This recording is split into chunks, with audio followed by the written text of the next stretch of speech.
Good evening and welcome to the fourth weekend of Contagion. We are Science Gallery Bengaluru, for those of you who are joining us for the first time this evening. And we are a public institution for research-based engagement with the human and natural sciences and art. Contagion is our fourth exhibition, and it's our first fully online exhibition season. Today's lecture is supported by the Indian National Science Academy, and we are grateful to Professor Chandrima Shah, President of the Academy, for her kind and continuing support for our work. Today, we will hear from Ananya Kabir, and her lecture is entitled Contagion and Electricity, Two Ways of Talking About Connect in Dance. Allow me to remind you of our upcoming program in the next days. We will hear from Devan Sentola on Wednesday at 6:30 p.m., which is our usual lecture time, on network dynamics of social change. It gives me immense pleasure to welcome and introduce a dear friend and a colleague, Ananya Kabir, who is a professor of English literature at King's College London, but don't let that fool you. Her innovative work in the humanities was awarded the Infosys Humanities Prize in 2018 and the Humboldt Research Prize in 2019, and there are many more to come.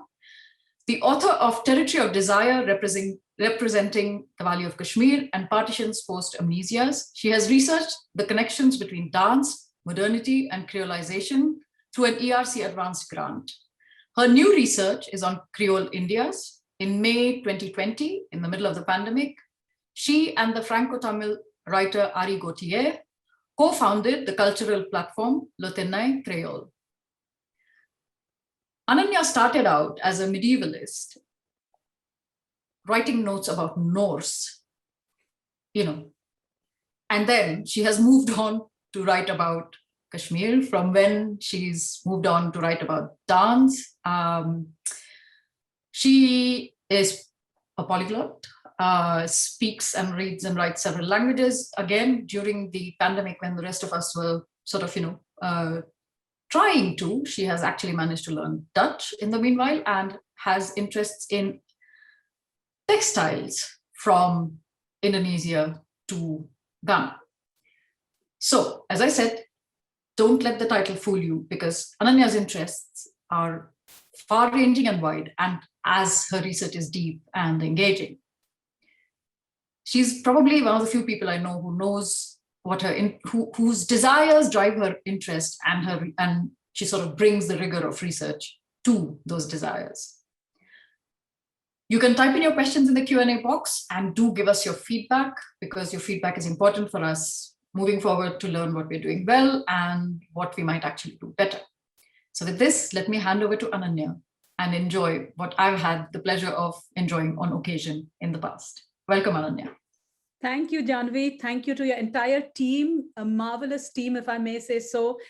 So well coordinated. I wish I could be there. We could all be with each other in person, but here we are connecting in the time of contagion. So I'm going to start by reminding all of us of the way this word contagion and associated ideas, virus, going viral, the pandemic has made these words uncomfortably literal. We are more often than not, we were used to them being employed metaphorically, things going viral. And so, obviously, it's not without reason that you've chosen this title for the exhibition this year, Janvi, but I'm quite happy as a literary critic to be able to take us a little bit into the byways of how language moves and works around these ideas, but triangulated with movement itself, with dance, and more to the point, with a certain kind of dance that actually is the kind of foundation of our modern world and the way we enjoy ourselves. And that is what we can call, broadly speaking, Black dance.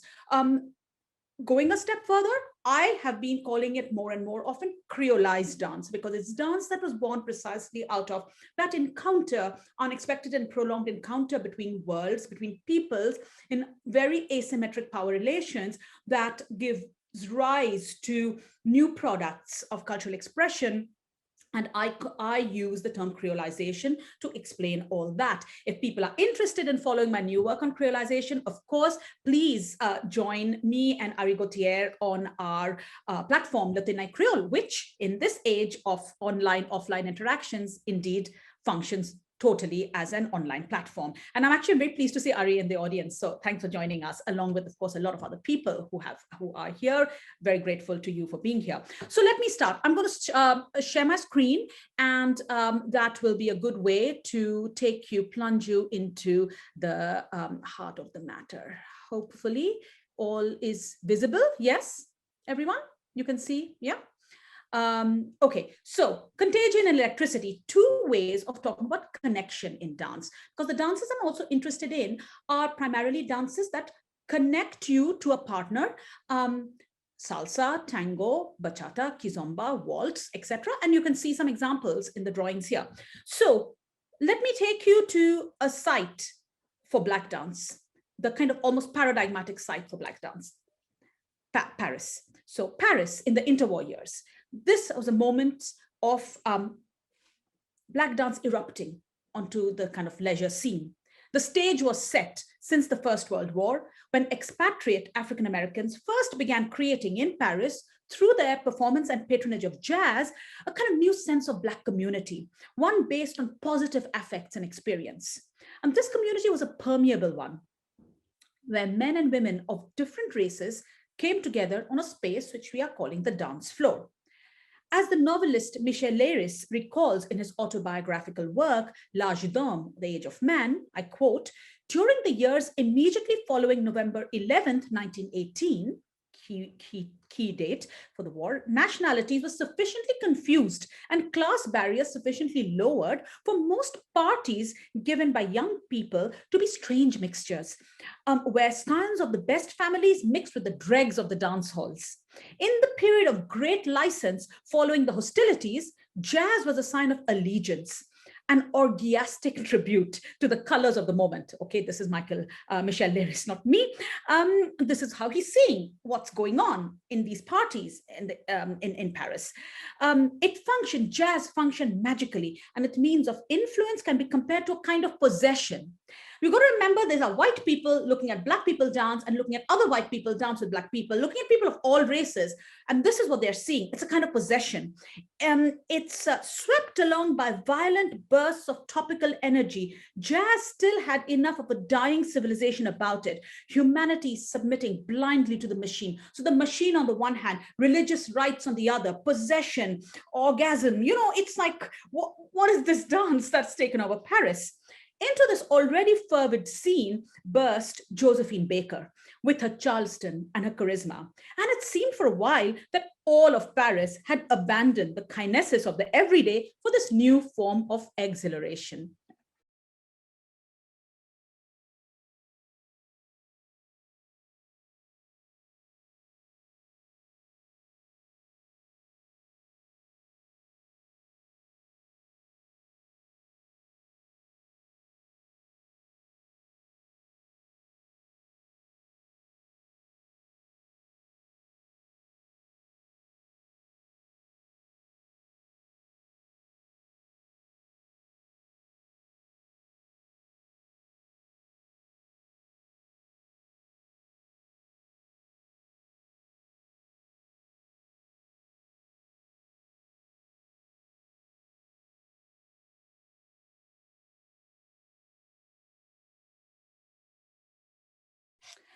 The French dance critic André Levison described Baker's performance in La Revue Nègre as marked with, I quote, a wild splendor and magical animality. The plastic sense of a race of sculptors came to light, and the frenzy of the African eros swept over the audience. It was no longer a grotesque dancing girl. Now look at Baker's facial expression. She loves playing to this idea of the grotesque. And he is falling for it.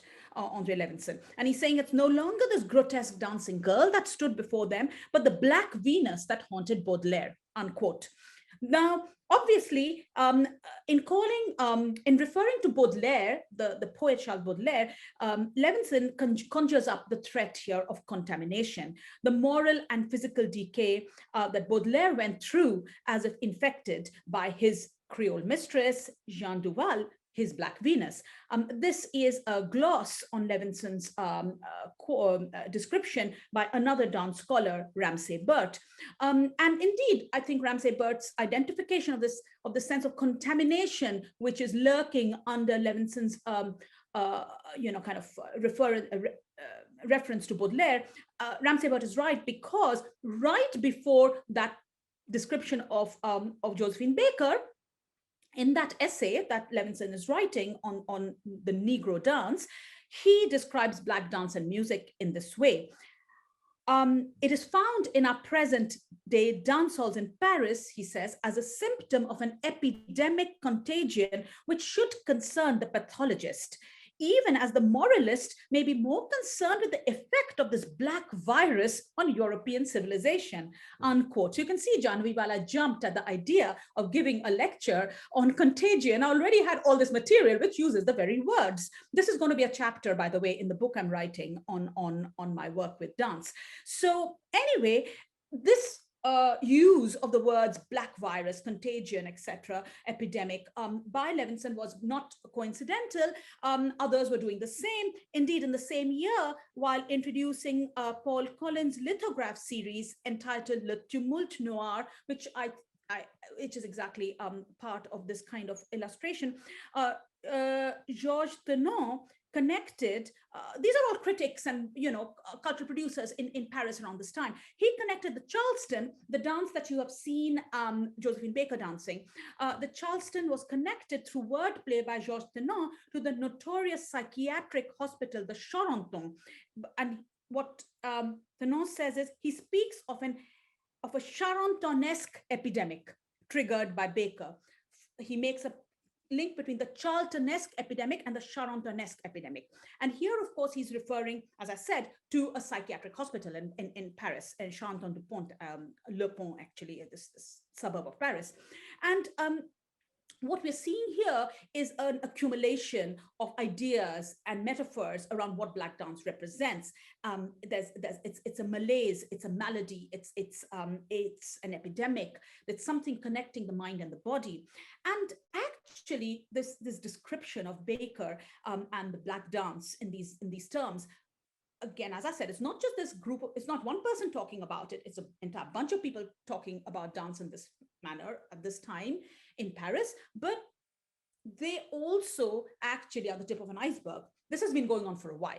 Firstly, French descriptions of the dance called the cakewalk, which had come to Paris from the Americas, from North America in 1902, basically, already people in France were describing the cakewalk as an epilepsy. And you can see the racist associations, the cakewalk here in the way it is being depicted, as a kind of regressive anti-evolution. So I don't have to spell it all here, but this is the kind of attitude that people had towards the cakewalk while enjoying it tremendously and wanting to learn how to dance it.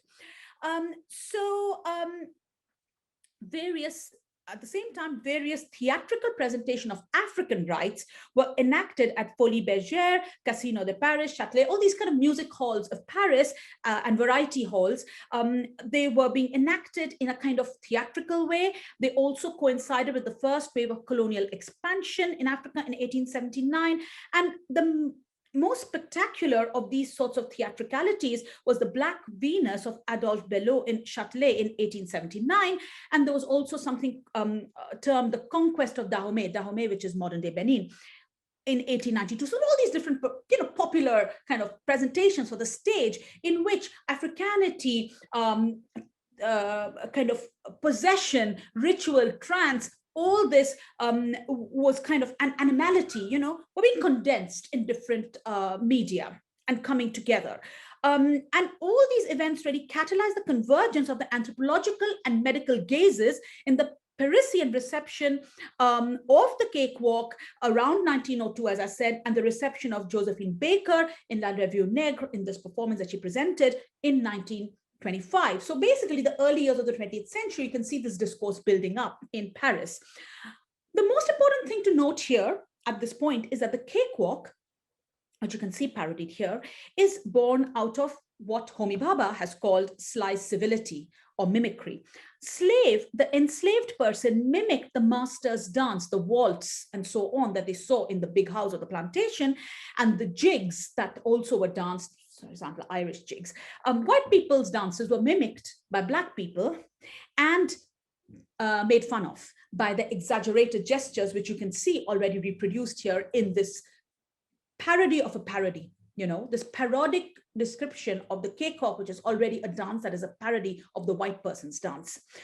When white people on the plantation saw Black people dancing this parody, they actually didn't realize it was a parody. And so they started mimicking the cakewalk. And so in this Hall of Mirrors effect, really, what happens is that the cakewalk starts appearing as the description of the cakewalk. By the time it reaches these Parisian papers, it's already undergone several mutations, to use the virus terminology, and people don't remember anymore, or it's been lost that it's all actually a massive joke of Black dancers against white people. So, for example, I've just got a few quotations here from contemporary, writings in the popular press of Paris about the cakewalk. And there are terms like it's an involuntary jig, degraded gestures, abracadabrant contortions, so from abracadabra, this idea of again, hocus pocus, nonsense, which has some hint of magic, black magic about it, these sorts of contortions, strange polkas, rapid marches, and counter time, syncopation, basically all kinds of deviations from the norm. This is the catwalk, and this is how people are talking about it. Now, interestingly, these same terms, syncopation, the syncope, these are being also used to talk about epileptic diagnosis of epilepsy at places such as Charenton. And people are actually calling these diagnoses of epileptic, sort of fits as chorea in terms of the word choreography, dance. So there is a real interpenetration of discourses between, as I said, the anthropological and medical gaze and the popular press thinking about Black dance in Paris. And therefore, finally, we can talk about things like epileptic catwalk, the epileptic cakewalk, This becomes a naturalized way of thinking about this dance.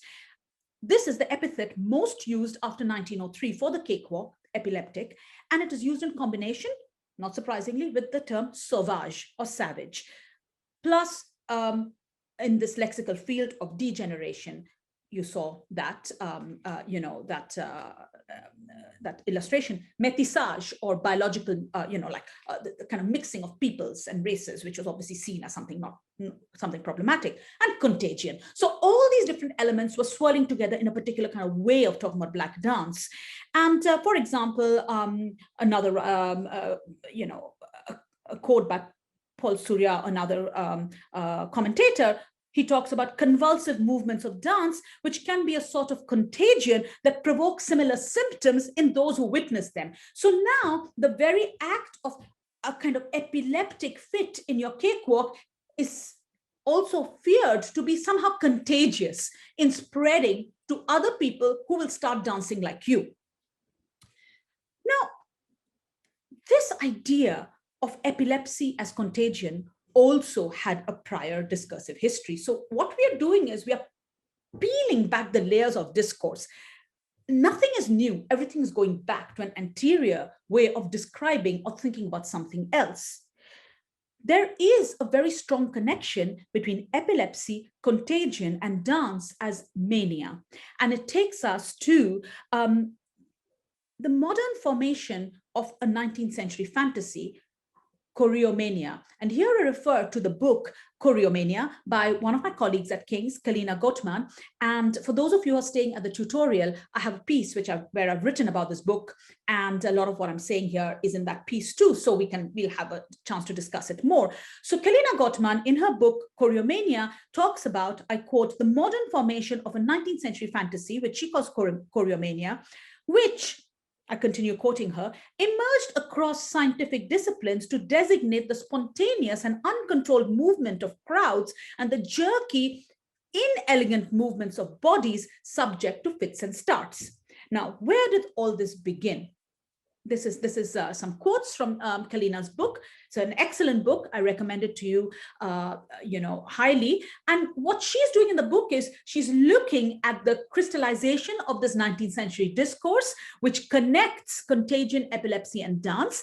And then from here, she wants to ask if an alternative history of choreomania or a dancing disease might exist. However, we find it. Well, actually, in a way, that's what I'm trying to do in this lecture with you. Now, where did this idea of choreomania start? It's with this man here, Hecker. He is a German doctor, Justus Hecker, who in 1832 recently qualified from the University of Berlin, wrote an essay on Tanzwut, which in German means dance madness, dance manias of the Middle Ages. And this was translated in English very soon thereafter, as you can see on the slide, very soon after the German original. In 3 years' time, the first English translation appeared as Dance Epidemics of the Middle Ages. I hope people can see the quote. If you move your gallery view around, you could see it. But I will also read out a little bit of what he's talking, what I've cited there. So what was this book about? This tract, Dance Epidemics of the Middle Ages, became a massive hit all across Europe. It was rapidly translated into several languages within the next few years, as you can see, already appearing in English in 1835. Coinciding with advances in epidemiology, the popularity of Hecker's book is to be attributed to the story it retells of one of the stranger aspects of Europe's medieval past. The spontaneous mass upheavals of dancing folk around specific moments in the ritual of festive calendar, triggered, as Kalina Gottman shows us in her book, by apocalyptic moments of historical changes, such as plagues, famines, and floods.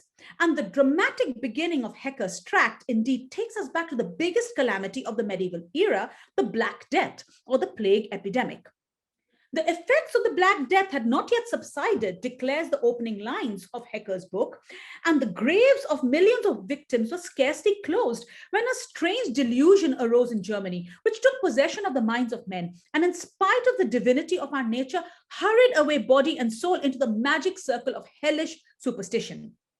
Thus begins Hecker's tract with this dramatic plunge into the Black Death, only to bring us face to face with the dance mania that is its unexpected corollary.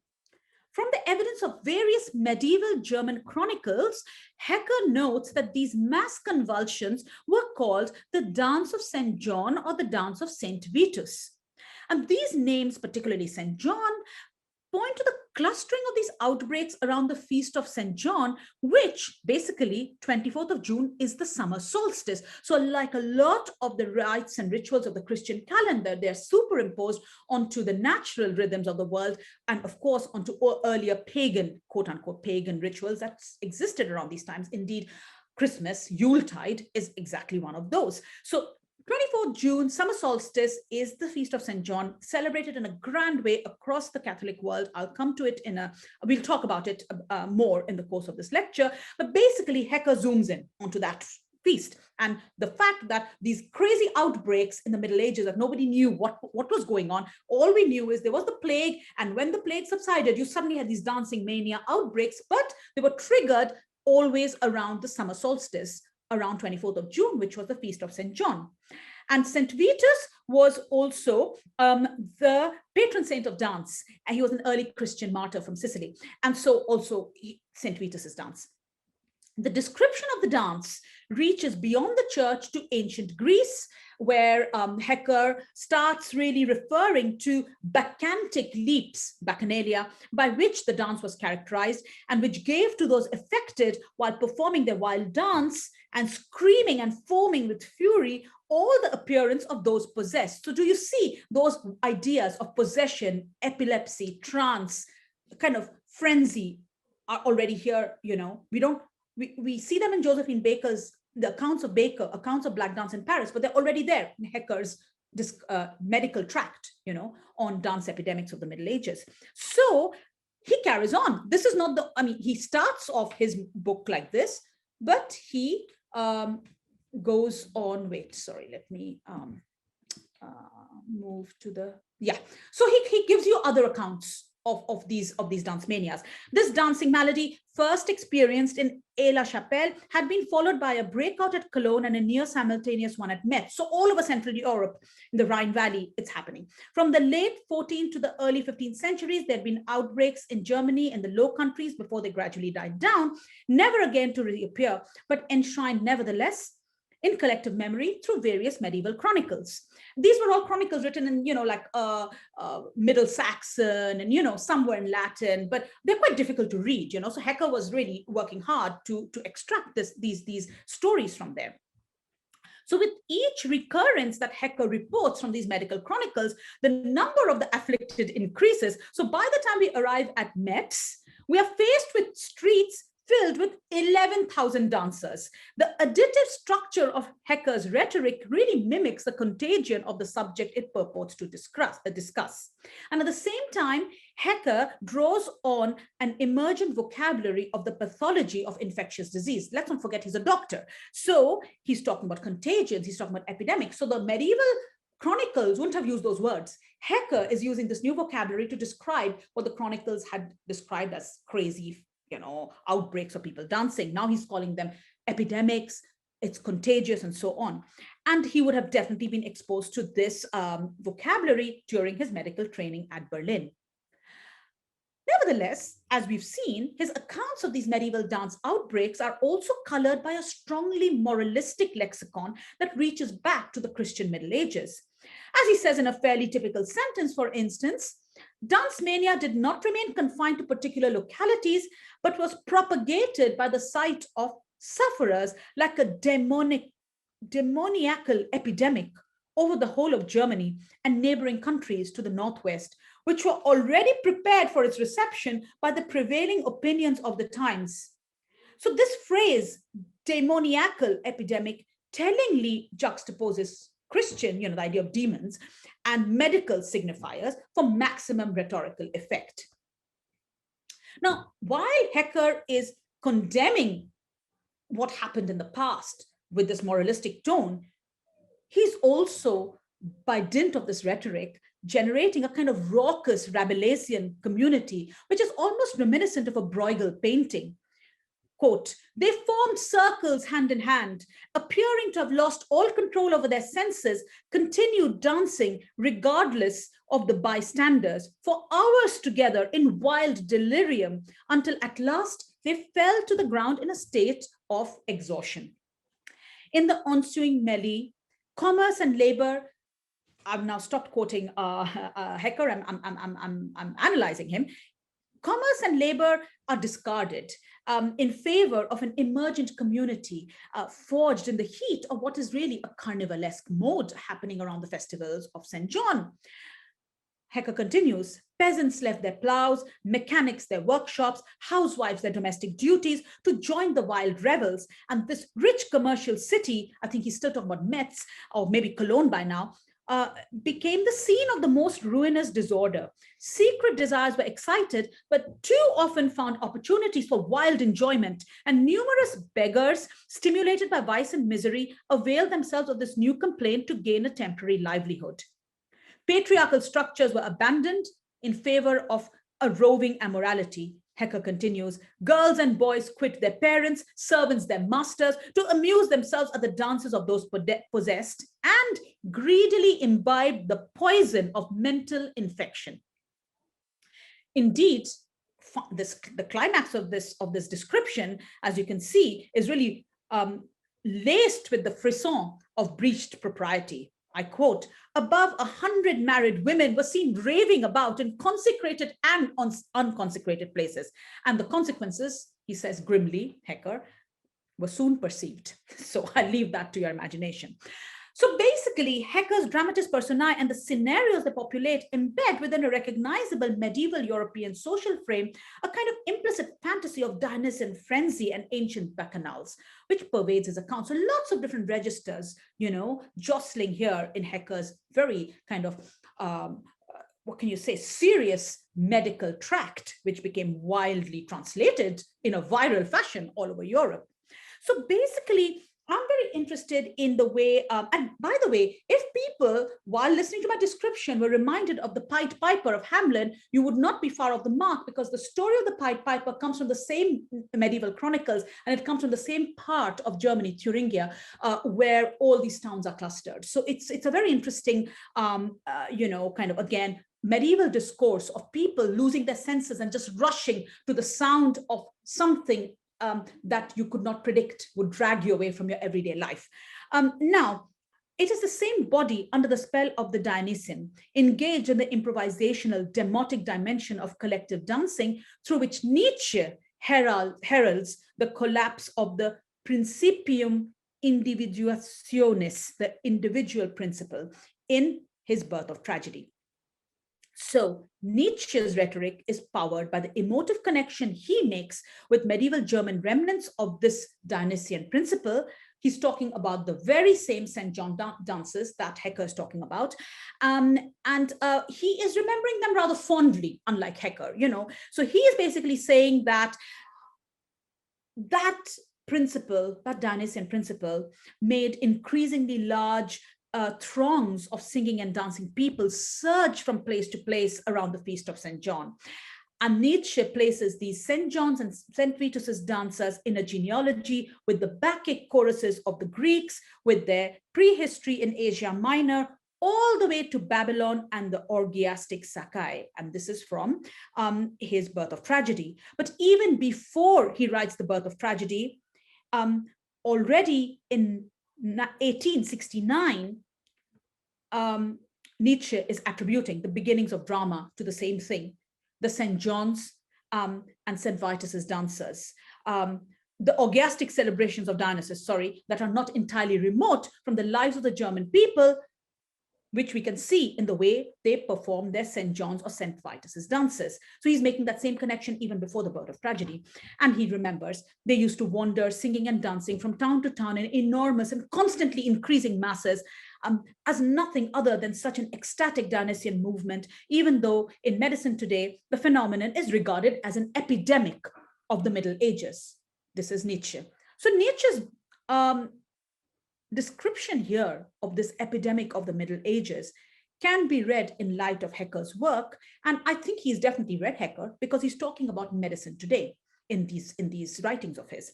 So Nietzsche rejects, however, Hecker's largely negative connotations of the epidemiological interpretation, but he doesn't reject the interpretation itself. And I quote from Nietzsche: the ancient musical drama blossomed out of such an epidemic. It is the misfortune of the modern arts, this is Nietzsche, that they do not stem from such a mysterious source. So Nietzsche basically is lamenting the disappearance of whatever it was that made medieval people, surge out of their homes into this orgiastic frenzy, triggering this epidemic, by making drawing more and more people into these processions through the towns. Now, while 19th century commentators were either lamenting the disappearance of St. John's dances or fantasizing about or fearing their excesses while pushing them to the Middle Ages, the dances themselves were taking on new shape. Exactly at the time that Nietzsche is writing about these dances having disappeared, they have not disappeared at all. They are taking new shape in various colonial sites as part of creolized culture. Now, it's no coincidence that people writing about the dances of the enslaved in plantations in general, for example, Stedman's very famous account of plantation culture in in Dutch Guyana. Here, he uses exactly the same language as we see reproduced in Hecker. Convulsions, heated imagination, frenzy, kind of uncontrolled movements. It's all there. So we can see that there is also in Hecker's own language, we go back that layer to how people were writing about Black dance on the plantations itself. And indeed, that dancing hasn't stopped. What's happened is, this is the material from Nietzsche. By the time Nietzsche is writing, these dances are developing further. And all along across the former Portuguese Empire in particular, St. John celebrations became an immensely important part of the ritual calendar. And from Brazil to Goa, many of you know about St. John's festivities in Goa. They continue till today to be significant expressions of heritage and community. And in fact, I myself had the good fortune to go and do my research in Cape Verde during a week where of the week of St. John's festivities. This was in 2017. And I'm going to show you how St. John's dances are danced through the streets of Cape Verde's Santo Antão, island, even today. So have a glimpse.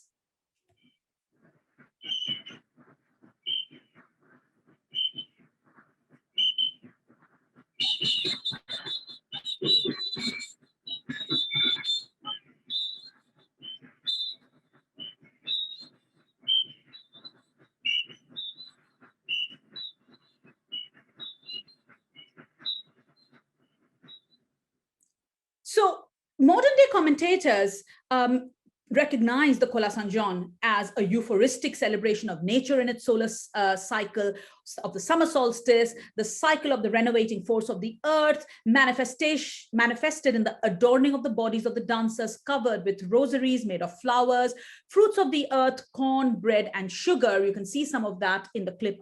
This is my recording while I was in the field. You also see the signifiers of agricultural bounty together with the once prohibited gesture of navel bumping that rhythmically punctuates the dance, and which, according to a contemporary Portuguese commentator that I've quoted for you here, he's using the other side of that language. For him, all this hypersexualized activity is wonderful, is desirable, is explosive liberation of the instincts of life inscribed within the cyclical time of the solstice. So what we are talking about is really the way in which such descriptions, whether they are negative or whether they're positive, they're really perpetuating what Kalina Gottman calls choreomania as some kind of discursive othering, a frenzied pathology. I see, if you want to see what is actually going on, it is creolization as the generation of new culture, creolized dance flourishing and continuing to be part of people's lives today. For them, it is not contagion, pathology, or epidemic. It is part of the festive calendar. So the Kola San John, this is what the dance is called in Capo Verde. The Kola San John, with its connection to creolized and syncretized forms of Christianity derived from the plantation, actually returns us straight to Josephine Baker.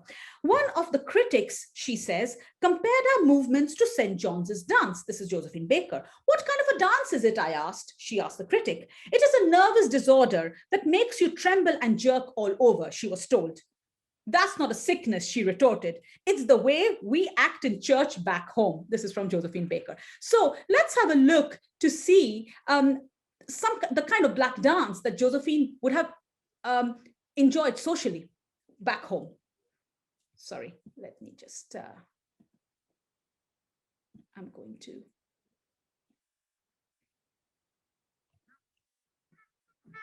Everything raw now. It might turn into something. Mistaken, here comes something now.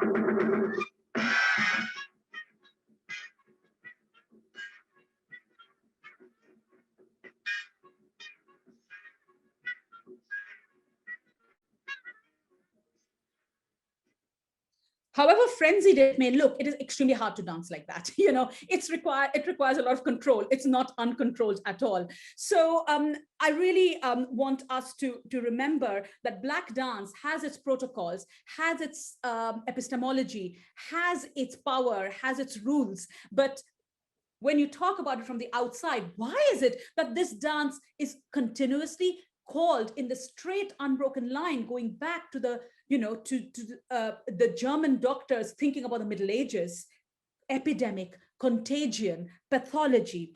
What is this? It is a fear. It is a fear of novelty. It is the fear of the new Creole community. It is a fear of the body in collective movement, trying to create another way of thinking about the machine, the capitalist machine. So that communal feeling that it generates, Black dance, is actually that which Sigmund Freud himself called the oceanic feeling tone, which according to Freud, he could never feel.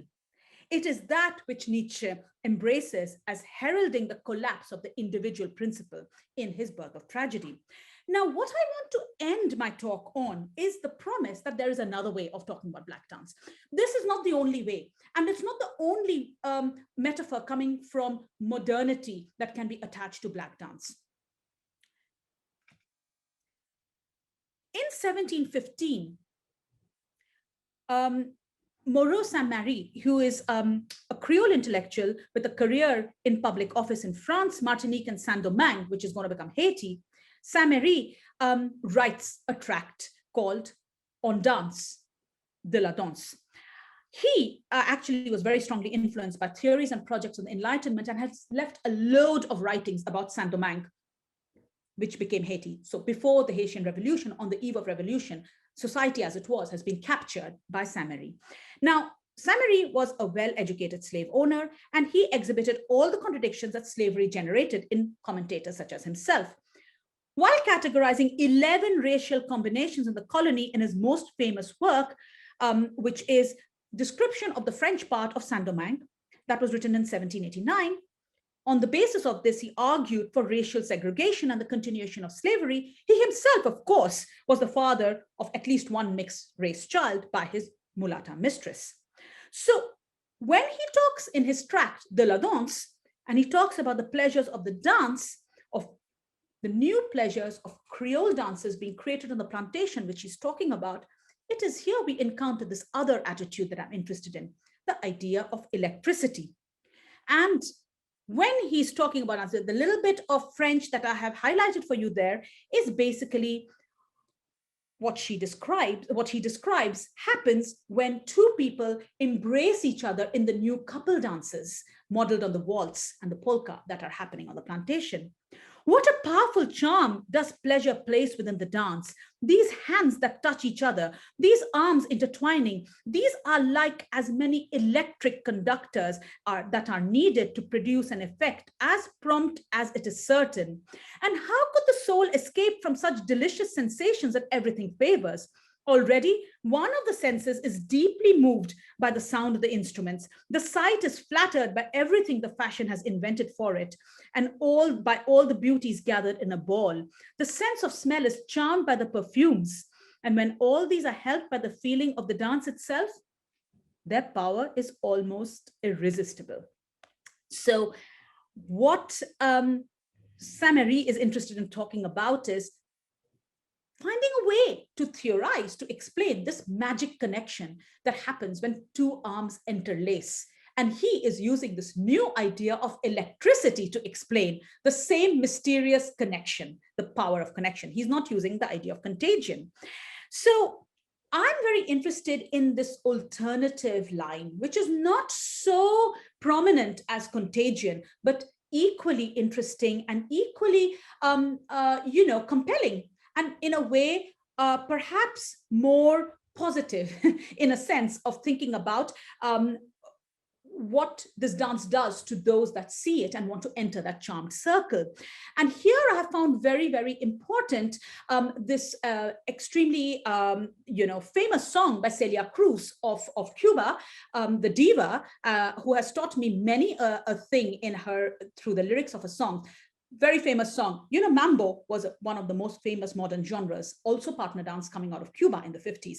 And so Celia Cruz sang many songs about the joys of the mambo. And so this is very interesting. She's singing about the mambo and you're meant to be dancing. So while you're singing, what you're singing about, you're feeling when you're dancing. So this is one such song. I'll play a little bit of it, just the first verse, so you can come up to where she calls mambo.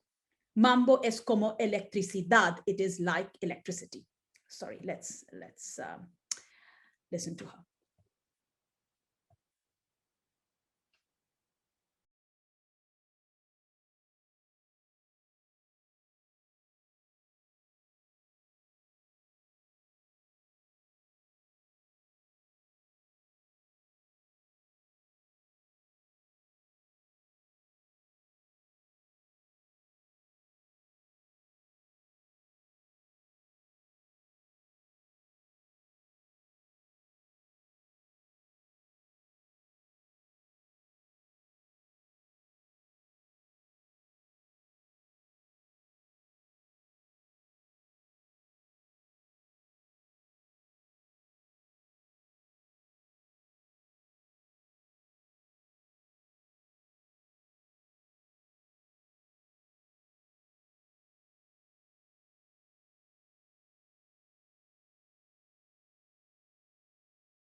Electricity, it's I've got the words there for you if you. So I'm going to end now. I want to draw your attention to the fact that in the end we are in the realm of metaphor.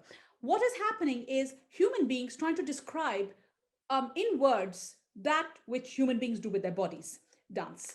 And when we use words to describe activities, obviously what we are doing is we are using metaphors. We're using one kind of thing to describe another kind of thing. This is very common. This is the way we use language. But what is the value judgment? What are the associations of the languages we use? So today, when we are caught in a pandemic, I think no better time than to think about the way in which racialized bodies, power, difference, fear, all this can be evoked by the very language of epidemic and contagion. But at the same time, why not also remind ourselves that there are other ways of talking about experiencing and valorizing connection? And when we think about, say, electricity and all the ways in which the same phenomena is described as electricity, maybe we can shift from one kind of metaphor to the other, while always remembering that language, comes with baggage. So I'm going to stop there. I'm hoping there are questions and that I've left some time for them. Thank you, Janvi, for giving me this opportunity to talk about contagion and electricity and dance.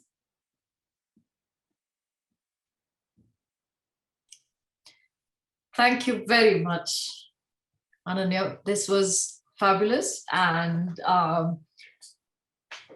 gives yet another insight into how behaviors travel. So that was one of our starting points for this exhibition season, where we told ourselves that we are putting this together in what couldn't be a more relevant time period, but at the same time, it's probably the most terrible time to be putting together an exhibition. But when we started out, we wanted to open many doors to understanding how things travel, how ideas travel, how behaviors travel, how emotions travel, and also how diseases travel. And therefore, find a way to grasp aspects of our, the human condition. I mean, fundamentally, that's basically what it is, right? So I'm going to start by asking you a question that speaks to what you've shared with us today, but also goes slightly beyond that, where you know, this lecture today builds upon your work in modern moves, and of course takes it further, where you trace the spread of dance forms from Africa, later from Latin America, and those movements, that transmission, carried in it questions that have in fact bothered you over a very long period of time, questions of trauma, questions of memory, questions of, those are the two I remember. I think there is something else, but may I ask you to tell us a little more about this spread and what it means, because this is a sort of slow contagion of sorts, right? Like a slow let me not use the word contagion irresponsibly. A slow transmission of a particular kind of behavior, right? And what does that mean? What does that carry? So in a way, I think I'm asking you to share with us the most significant learnings for you from modern moves, and the travels and the archives that that project allowed you to explore. Well, thanks for that opportunity to go back a little bit to some of the most exhilarating, learning curves of my life, the 5 years that I directed this project and traveled to a huge number of places in search of the dance. For example, I shared with you Cape Verde a little bit, but Paris, being a historical center for Black dance, I went there a number of times, innumerable times actually, and because it's very easy, it used to be easy to go to Paris from London. So I would just pop over and in fact, walk to Folies Bergère,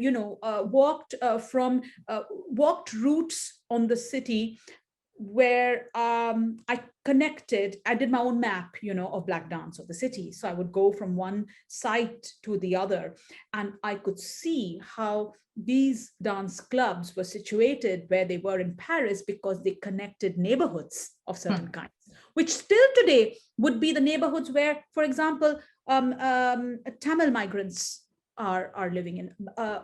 People from Africa, from the African continent, continue to live cheek by jowl with people from the, from the subcontinent. So these are layers, but they're only sedimenting and making stronger older histories of the city, of exclusions, inclusions, and meetings and mergings through leisure.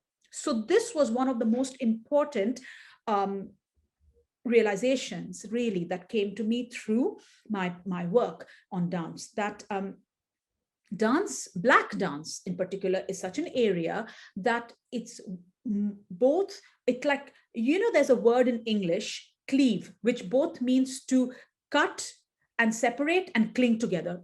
That is exactly what is happening through Black dance. It is a cleaving phenomenon in both senses of the term. It brings people together, and it also wildly segregates people. And we saw some of those paradoxes even in the way I was analyzing the language around Black dance today. So it is as much feared as it is loved.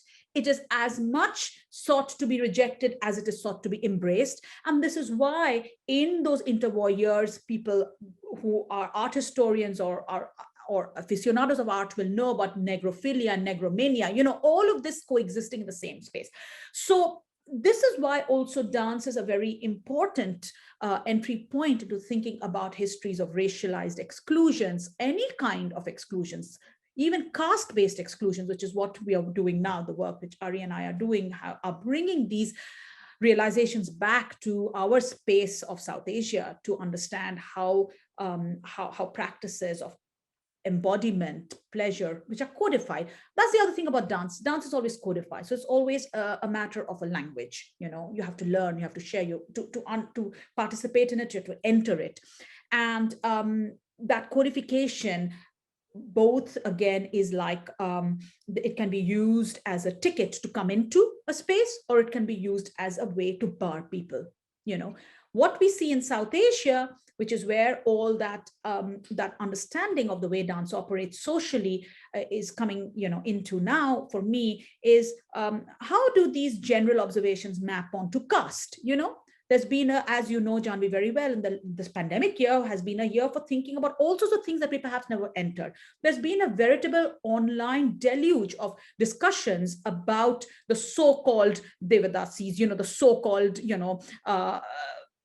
communities where and what exactly is the genealogy of Bharatnatyam, and so on. So we know that in our own Indic South Asian space, dance has operated in not quite the same way, but in a parallel way to create exclusions and inclusions.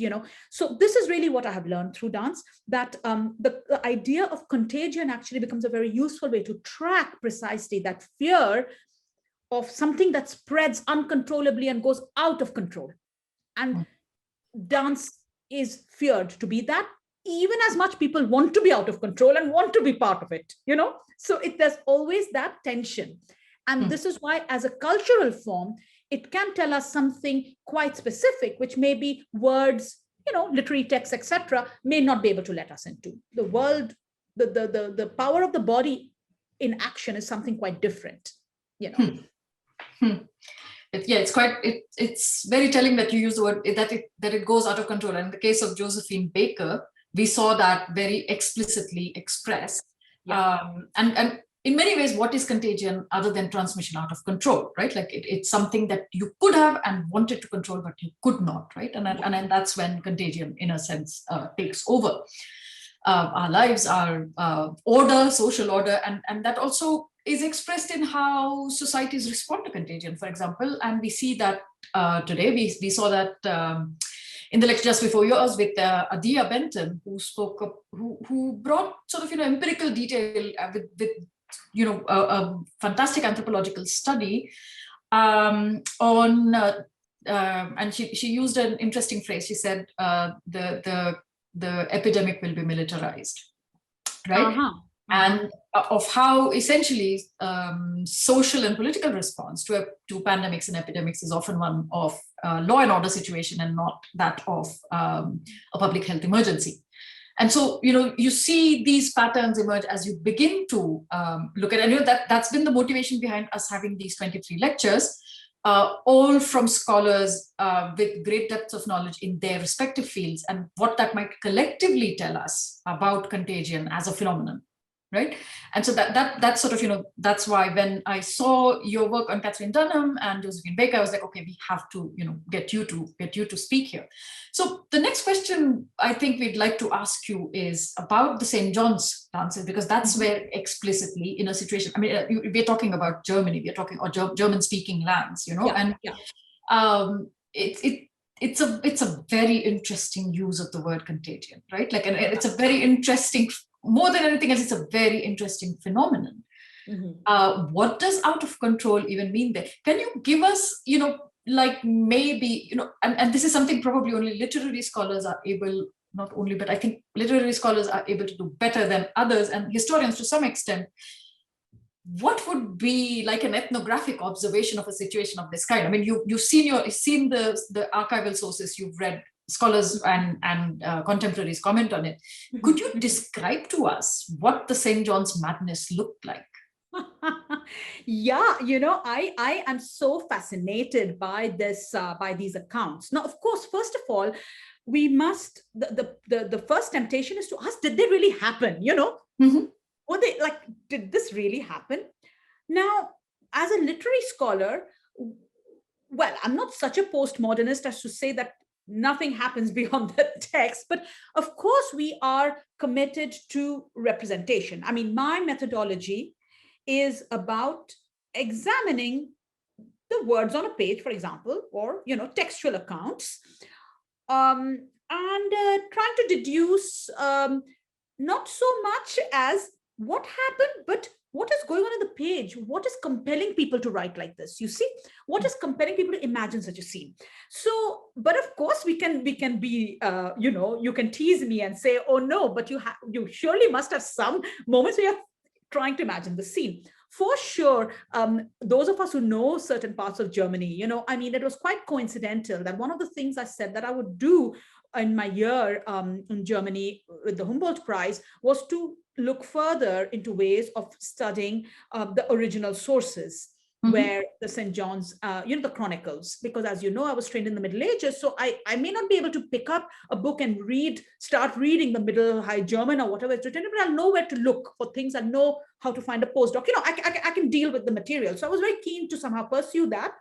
And most coincidentally, the prize giving ceremony was taking place in Bamberg, which is this quaint little medieval town right in the middle of Thuringia, where all these things were happening.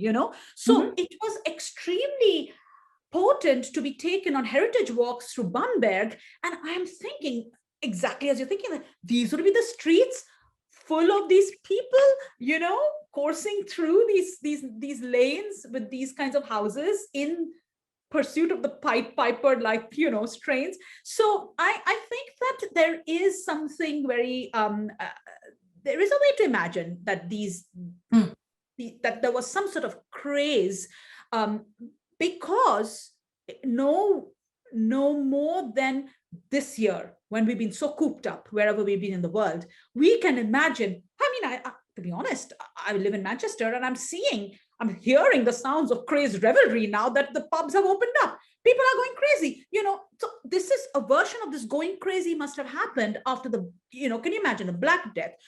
People have survived. They are now, it's like, let it all hang loose. We are just, we are going, we want to experience this élan vital, the force of life itself. So I imagine that maybe these chronicles are, are witnessing, are bearing witness to that kind of burst of energy, which is now we understand quite normal. After a pandemic, this is what people feel. We know that, we understand it. So not quite a Comela, perhaps, but this feeling of let's just we've survived, and we want to be able to be together in a crowd. What I find interesting is the sense of processions. So again, what are they doing? They're not just stagnating, or they're not milling around, but they are processing. And why are they processing? They're moving through the streets. So obviously there is the urban architecture is forcing a linearity onto where this crowd can go and what it can do. So this idea of the procession emerges, I feel, and when you see the Cola San Jean clip that I showed you, the procession is going on through the streets of these small island towns. That was Porto Novo of Santo Antão. And it is exactly the same. It is a frontal procession. Whenever people process, you have to devise ways in which you are somehow moving together without breaking rhythm, even though you're not facing each other. So the structure of this dance form is a bit different from that which, in a way, Moreau Saint-Méry talks about when you're waltzing together, connecting, and there's an electric current passing from arm to arm. You're not doing arm to arm because you actually can't. You're moving forward. But what the Cola San Jean does, and you may have seen that in the clip, on the beat of 4, they turn around and they bump bellies, okay? So you're moving forward, 1, 2, 3, 4, bump, turn around. So you move back a step, then you go again, 1, 2, 3, 4, turn around or spin around. So there is a forward movement and a little backward step, a forward movement. And so this is the rhythm of the dance, So this is how human beings introduce variety. It's a bit boring to just keep processing like a marching band, So you break it with another step. And, that is, again, that breaking, that change of pace, that quick syncopation. This is what African timelines, African kinesthetics have introduced to the modern world. You see, so if it weren't for that element of Africanity, the procession would just go on straight. So I feel that in the Middle Ages, before there was an element of Africanity coming in to creolize the space, perhaps the procession moved in this random way just forward. But remember, Hecker also says sometimes they were breaking around and making circles, So obviously there is this human desire again to vary the pace. So sometimes you break, you create another formation, and then you move on again. So I think this would have been what you'd have seen, a kind of random motley crew, which somehow gets, what can you say, critical mass then emerges, which crystallizes into a discernible rhythm. What that rhythm is, what those steps are, will obviously depend on the kinesthetic vocabulary that's being used at any given time. Through globalization, Africanist kinesthetics entered our vocabulary, and now we would usually do a little body roll or a little syncopated break or whatever. They were probably not doing that, I think, in Thuringia in the Middle Ages. Fabulous. Yeah. I'm just thinking, this is yet another aspect of crowd behavior, right? Like where you fall into rhythm versus you fall into, say, another kind of mob or crowd situation, right? Like, so where crowds influence each other, emotions get, in a sense, amplified in a crowd. And it determines each other's behavior. You either imitate or you exaggerate or you move on. And of course, there are various manifestations that we've seen of that crowd behavior and mob behavior in modern times. Yes. So this is a particular one, which this is specific, and it is an interesting one. It is one that brings joy. There are others that, of course, descend into violence, among other things, and we've seen that, right? Before I ask you the next question, there's Jyoti Kalsi who says it reminds her of Matisse's depictio of dance as people in a circle and his work being labeled as Fabul. So it's very much, I mean, one can actually see those figurines cut and, Absolutely. Absolutely. Yeah. But I'll remind people of another very strong artistic influence, or rather an artistic correlation. And Jahnavi, this goes back to where we met each other last in Kochi. Kentridge, William Kentridge has his shadow processions. And I hope you saw it too. Yes. I was mesmerized. I was mesmerized too. But you see, for me, I was even more mesmerized because it was an enactment of a St. John's procession, that jerky movement forward. So absolutely, art, we have had artists trying to capture that different kinds of moments. But Kentridge, because he does it in a moving form, can actually capture the movement of the procession itself. Yep.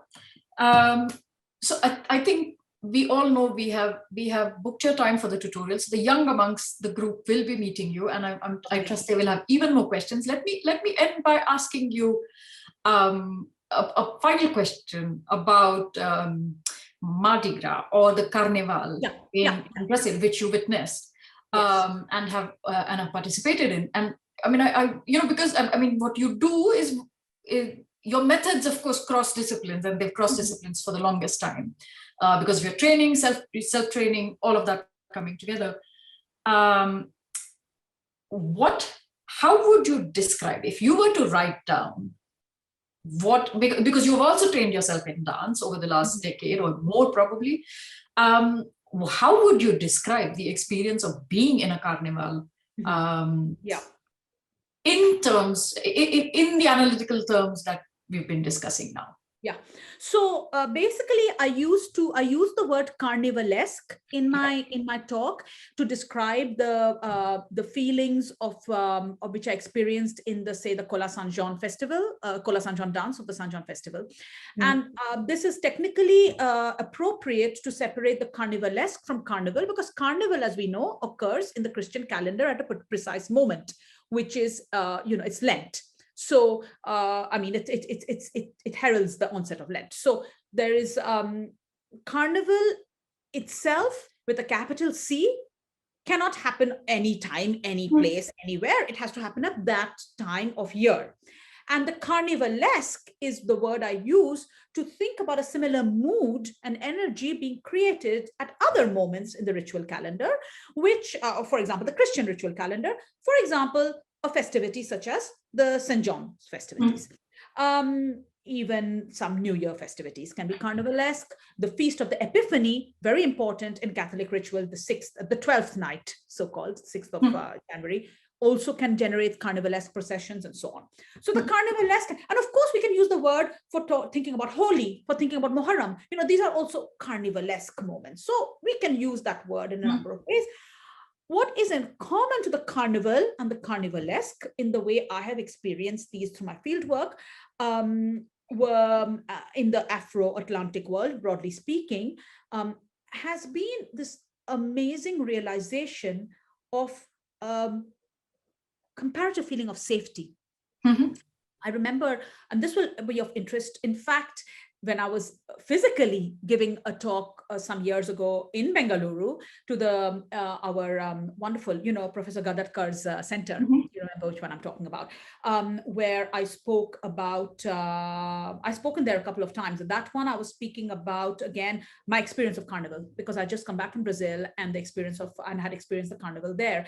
And I was telling people how I felt that my instinct going to the Carnival, attending the Carnival, as a person stepping into that space, was fear initially, because I remembered crowds from my childhood and youth in India, which is one of this feeling of exhilaration, but fear. Any moment, anybody can do anything to you, especially as a woman. You know what I mean? Mhm. So particularly when if we would go to play Holi, this fear that improper things can happen under the guise of the carnivalesque. What is very interesting is in the carnivalesque, in the Afro-Atlantic world, it is a place where a certain kind of order is maintained. I was just quite amazed at this. People, thousands and millions of people in this, in the stadium, for the whole night, singing, chanting, cheering the parades. I'm talking about Brazil. It's a very particular way of things. But even when I was in the whole week that I was in Santo Antão for the San John Festival, Carnivalesque there, an incredible feeling of safety. I mean, for me, this was extremely interesting. And my body relaxed and went into that mode, because I knew whatever else is happening, it's happening in a peculiarly consensual mode, because there isn't a feeling of the sexual licentiousness that can happen. Again, it's part of this code of accepted and understood behavior, rather than a surreptitious act that has to be snatched out at the expense of somebody else's security and safety. There was a real feeling of coordinated enjoyment and looking out for each other, within which, if certain acts are consensual, they're consensual. That's a different matter. So, for example, I was amazed to see in all the, again, this should not be taken as any signifier on my part that that is what society should be like, but on observation in Brazil, in Rio, the buses during the time of Carnival had extremely explicit advice about safe sex. When we went into the Carnival Sambodrome arena, it was beautifully organized. There were volunteers handing out packs. Your entry ticket was on a in the pack. It was all coordinated anyway, so you had to fetch it, then you had to put it around you. Nobody wears any clothes in Brazil, honestly, during Carnival. So everybody's in costume and there are no pockets. So you can't take anything with you. So everything has to be kind of draped on your neck at the most. And they give you condoms, I must say that I was quite amused, because I thought I have to submit all this to the ERC as my research materials, gathered. But this is it. It's better, don't you think, to be upfront and safe, rather than lurk behind all kinds of, shall we say, prudery and because this is what makes society more heightened in its desire, people's desire to harm the other, because there are morality codes around these issues. So funnily enough, all this talk about condoms and safe sex made you feel very safe, because actually, there's nothing to fear. Nobody is out to pounce on you. It's very comfortable. So I felt very secure in my experience of the Carnivalesque in these spaces, because the codes were different and the way people talk about pleasure and enjoyment is different. The collectivity's interest is located in a different space. That's why when I devised my idea of Allegro politics from all my adventures, I make clear that it's not about sexuality. It doesn't mean it's not about it. It can be, but that's not the point. The point is finding a mode of connecting as community, what Nietzsche calls the dissolution of the individual principle The distribution even of the dyadic principle is not about me or you finding our partner in this. It's about finding a collective, what Freud called that ocean feeling, you know? So the Allegro-politics, Carnivalesque, it's about that oceanic human feeling. It's like a vastness that we are part of, but it's coordinated and everybody does their bit to ensure that the crowd moves in unison, because otherwise it's chaotic and it's not enjoyable for anybody. We must dance to the same rhythm. And for that, we must somehow have a measure of control while we are also going crazy. You know, so that's what I learned in short. That is really, really interesting, because, you know, given sort of the more, I mean, in the 23 lecture series that we have for Contagion, the bulk of it is still about the transmission of disease. We do have some on the transmission of behavior. And Damon's lecture, which is on Wednesday, you know, he's going to talk about what does it take to induce, in a certain manner, social change. And I think it connects back into some of the observations you were making in the end about, you know, so when certain social behaviors become desirable, why do we want certain behaviors to replicate? Why do we want a transmission of certain ideas? And on the part of the state, it takes the form of law and order.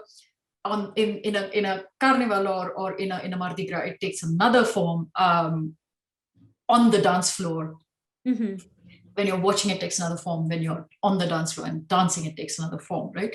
And I think it's interesting to be aware of all of these connections of what transmission means, what spread means, and why we call certain things the names we call them then, right? Like, why would St. John's the processions be called a contagion? Why would they be spoken of in the language of epidemiology? What does history have to, what does history have to tell us about what happens in situations of a pandemic such as the one we are experiencing?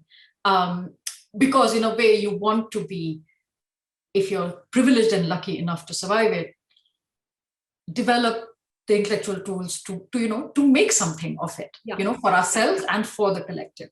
So I can't thank you enough for the generosity with which you shared your learnings from Modern Moves and the lecture that you've shared with us today, and of course also indulging my last question about what you felt when you went to the Carnival.